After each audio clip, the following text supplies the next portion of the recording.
The week before each semester, I receive notices from our disability support counselor about accommodations students need in my classes.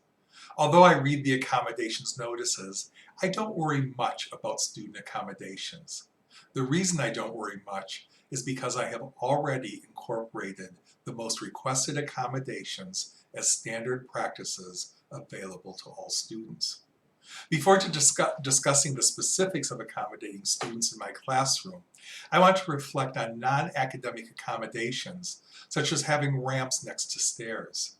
As I walk from my office to the other side of campus, there is one part of my path where I can choose a ramp or steps. Although I do not need the accommodation of the ramp, I almost always take it. The ramp is easier for me to navigate than the steps. As a person who is currently able-bodied, I benefit from this accommodation. In the same way that the ramp benefits me, all students benefit from many accommodations for which they do not officially qualify. For example, some students appreciate being able to preview a video or to read a short essay before coming to class, even though they do not require such an accommodation. Therefore, whenever possible, I try to provide all students with access to such materials in advance. They are neither required to consult the materials in advance, nor are they disadvantaged if they do not consult them. But the opportunity is available if they want to take advantage of it. When I give formal lectures, I make my PowerPoint slides available before class, not just because I know that some students need the accommodation.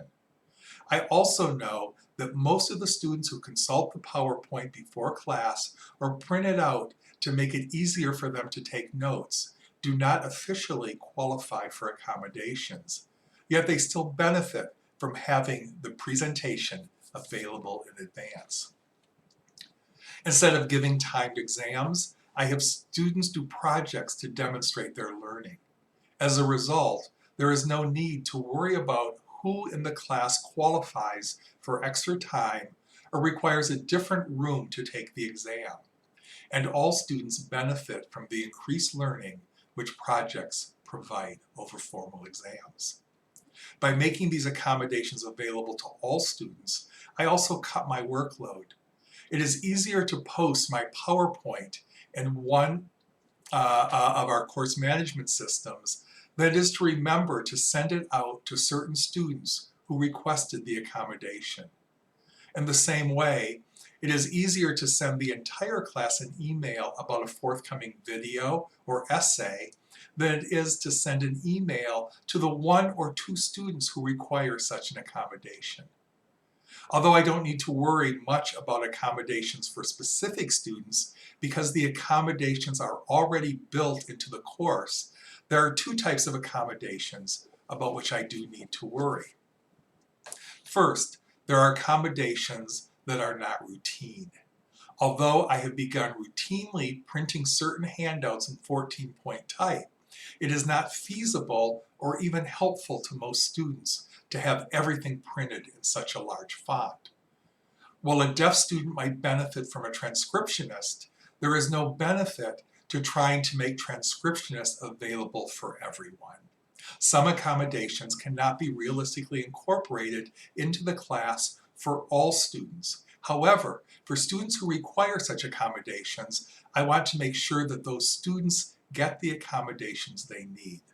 Second, there are some students for whom I cannot provide reasonable accommodations. For example, because of how I arrange my classroom and because I move around throughout the class period, it is not possible for students to sit in the front of the room because there is usually no area that consistently serves as the front of the room. In cases such as this, I discuss the issue with the student so that we can develop a strategy that best suits their needs and the realities of the pedagogical approach around which my classes are designed. For example, I once had a hearing impaired student who wanted to sit near the front of the class to make lip reading easier.